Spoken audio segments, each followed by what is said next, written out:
আসন্ন রথযাত্রা উপলক্ষে উত্তর দিনাজপুর জেলা 3টি ঐতিহ্যবাহী রথযাত্রা কমিটির হাতে 5 লক্ষ টাকার আর্থিক সহায়তা চেক তুলে দিল জেলা প্রশাসন। সোমবার দুপুরে কর্ণজোড়া প্রশাসনিক ভবনে আয়োজিত অনুষ্ঠানে মুখ্যমন্ত্রীর ভার্চুয়াল কর্মসূচিতে জেলা থেকে অংশগ্রহণ করা হয়। উপস্থিত ছিলেন জেলাশাসক বিবেক কুমার, রায়গঞ্জ পুলিশ জেলার পুলিশ সুপার সোনওয়ানি কুলদীপ সুরেশ, কালিয়াগঞ্জের বিধায়ক উৎপল মহারাজ, হেমতাবাদের বিধায়ক হরিপদ বর্মন সহ অন্যান্য বিশিষ্ট ব্যক্তিরা।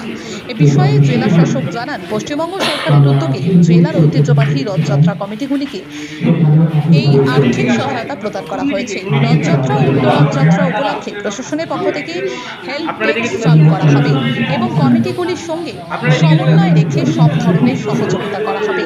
আর্থিক সহায়তা পেয়ে রথযাত্রা কমিটিগুলি মুখ্যমন্ত্রীকে ধন্যবাদ জানায়। নমস্কার, আজকে আমাদের রাজ্যব্যাপী একটা প্রোগ্রাম হলো, কর্মসূচি ছিল, যেখানে সিএম স্যার আমাদের কলকাতা থেকে উপস্থিত ছিলেন, যেখানে বিভিন্ন রাজ্যে যে রথ যাত্রা হচ্ছে, তাহলে ওনাদেরকে আমরা আজকে ডেকেছিলাম। আমাদের এখানে জেলায় 3টা রথযাত্রা এখানে সিলেক্ট হয়েছে, যাদেরকে আমরা যে আগামী 16 তারিখ আর 24 তারিখে যে আমাদের উল্টো রথ হবে, তো ওনাদেরকে আমরা একটা 5 লাখ একটা আর্থিক সহায়তা আমরা দিচ্ছি সরকার থেকে।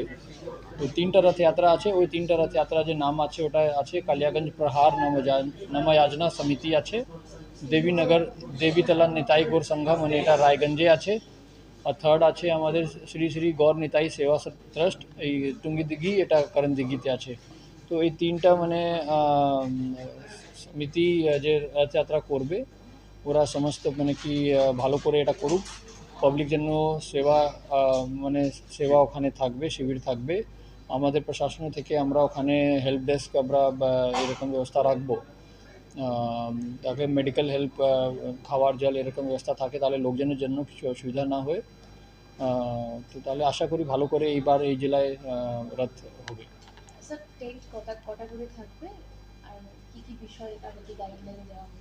মানে এখানে খাবার জল হবে, মেডিকেল হেল্প ডেস্ক থাকবে, তাহলে কিছু যদি ওর লোকজন যদি কিছু অ্যাসিস্ট্যান্ট যদি দরকার হয়, তো তাহলে এমনি হেল্প ডেস্ক মানে ওর রুট দেখে আমাদেরকে যেখানে যতটা দরকার ওইভাবে আমরা করব। পুলিশও ওখানে লোকজন থাকবে, তো তাহলে সম্পূর্ণ ব্যবস্থা থাকবে। গোপাল সাহা, কোন সংস্থা রথযাত্রা? আমি দেবীনগর দেবীতলা নিতাই গৌর সংঘের সেক্রেটারি। আজকে তো আর্থিক সহায়তা পেলেন, হ্যাঁ, এটা তো প্রথমবার। এটা প্রথমবার। তো এই বিষয়টা কেমন লাগছে?